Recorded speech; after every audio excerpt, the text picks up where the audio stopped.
jambalaya. So we're sauteing the onion and the garlic.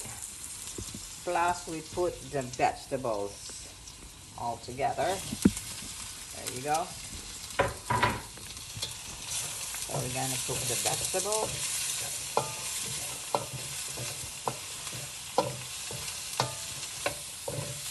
Alright, okay. Cook the vegetables first.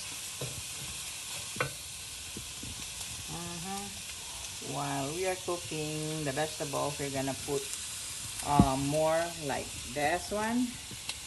Um, Cabbage sprout. And then shrimp. The chicken, which is pre-cooked. And our last is the rice. So, that's it about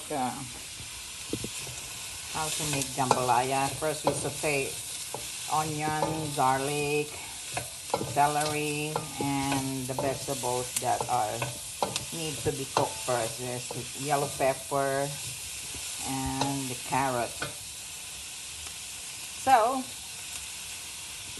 we'll come back for the next one.